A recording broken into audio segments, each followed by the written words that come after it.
Hey guys, and welcome back to the channel. Today we're going to be taking a look at the PRS SE Standard 245. So this is what I have in my hands right now. It's a single cut, all mahogany body with a mahogany neck and rosewood fretboard. It's got a cream plastic binding all around the body as well as the neck, except for where the PRS contour is in the body cut. We have 3 on each side tuners. These are, I believe, 18:1 ratio. They're PRS branded tuners. A little bit more on those in a little bit. A synthetic bone nut or some sort of plastic is typically what that means. We got a single action truss rod, a wraparound bridge with individually adjustable brass saddles, 2 volumes and 2 tones. Unlike your traditional single cut, this is a volume for the neck, tone for the neck, volume for the bridge, and then tone for the bridge. Your standard input jack. And yeah, other than it being a little bit more ergonomic than your standard single cut by having a belly cut, and then the cutaway here having the little chiseled edge, it's pretty much just your standard single cut with a really good tone. So I'll go ahead and I'll just play through a couple of clean tones on the pickups, so everything is fully at 10 on my controls. So we have just a chord progression that I'll play here.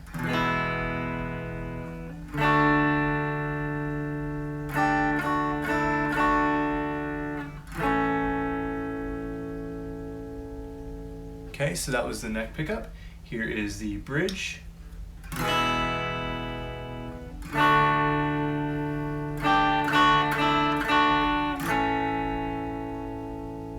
So that was the middle, so that's neck and bridge. And then here is just the bridge.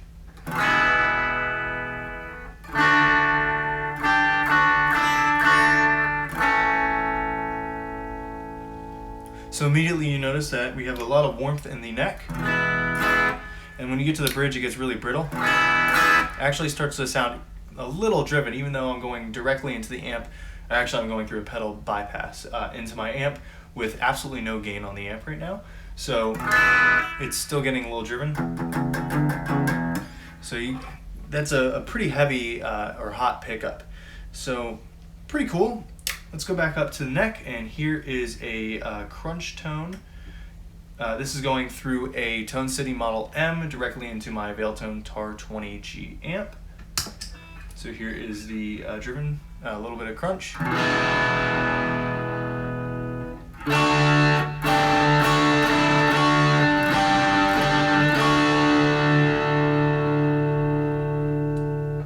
So just to reiterate, that's the crunch channel on the Model M with the crunch knob about 9 o'clock, and the volume is at about, let's see, 1 or 2 o'clock, so it's not a lot, but it's getting very heavy. So the pickups must be pretty hot in this guitar, so we'll go to the middle position, so neck and bridge.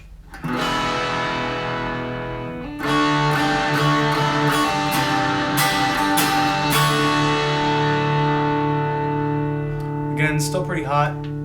I would say it's a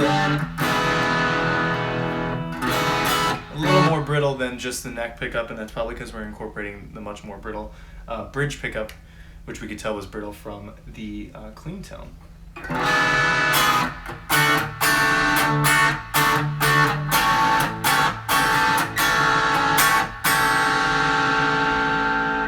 So that was just the bridge. It doesn't break up nearly as much as it did on the clean channel, but it's definitely more fizzy. I can hear a lot of the higher range. I don't know if you guys are able to hear that through the recording, but it's definitely a little bit more trebly on that bridge pickup, which is typically how you would want it anyway. Bass would be from your neck, and the treble would be from your bridge. So that is with a basic crunch tone. Let's go ahead and just talk a little bit about the feel of the guitar while I have you here. I've been playing this not consistently, but on and off for about 2 or 3 weeks now. Probably put about an hour on this guitar. and it feels pretty good. The neck is comfortable. It's got a, let's see, we have a pattern wide fat neck, which is actually the same as my PRS SE Angelus 20XE or whatever the model is, that you can see behind me back there. So the neck is very comfortable, like it feels good to me. It's familiar. So that was a pretty interesting thing coming from mostly custom 24s. That is what I usually get into to sell. The nut is cut very well. The issue that I found with a lot of custom 24s is the nut was a little bit thinner than the actual width of the neck, so I could feel where the neck and the nut met a little bit more roughly. This one's a little bit, but not nearly as bad. Like maybe a hair or two.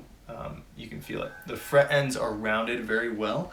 I'm not feeling any fret ends when I run my fingers across the neck. That's typical PRS style. They're polished and rounded incredibly well, and they are nickel medium jumbo frets too, so they should last quite a bit when it comes to how hard you play. My biggest gripe about this is after taking everything apart and looking at it, the pots are full size, the switch is good, the neck joint also is a little bit more modern because it's curved instead of having that big table off the back like you would see on a Les Paul or other single cuts. So that's pretty comfortable as well. But my biggest gripe is the tuners. So it's not that they're bad, it's more that they are inconsistent. So this one feels pretty stiff for low E, the A feels pretty loose, the D will feel a little bit better than A, but not quite as good as low E, and yeah, the string tension plays into that a little bit. But when I say they're loose, and I've even tightened the screws on these, it just doesn't feel like the gear ratio is the 18:1 that I would expect. And I don't have the exact specs for these. They don't really advertise it from what I've seen on PRS's website or anywhere else, but they're usually 18:1 in the past. So the fact that some of them just feel like inconsistent just is a little bit of a quality drop in my opinion.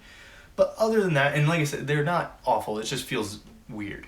But other than that, I mean, it's a great guitar overall. It's definitely got that like vintage look and vintage tone that you might want from a single cut guitar. So lastly, I'll go through like a very similar progression as I have been going through, but I'll now go through the heavy distortion channel or heavy gain channel on the Model M Tone City pedal and all the pickups. So we'll go up to the neck. Yeah, let's just listen to it.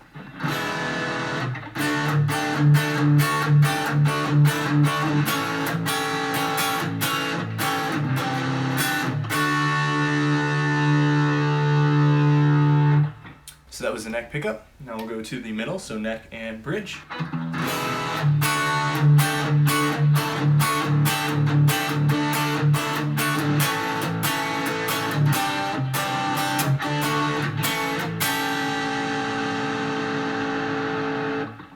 Alright, so that was neck and bridge, and finally we'll go down to our just our bridge pickup.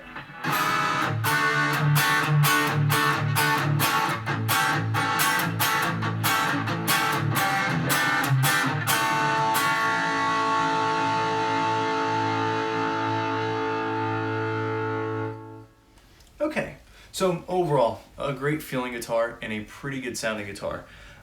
Personally, I don't really care for the bridge pickup, to be honest, and the tuners bother me a little bit. But on a scale of 1 to 10, I'd probably put this at like an 8 out of 10. For the price point, if you're looking for something that plays well, has really nice fret ends, and will hold up over like gigs, or if you're just playing at home, practicing all the time, this will definitely do the job for you. So I hope you guys enjoyed the video, and I'll see you in the next one.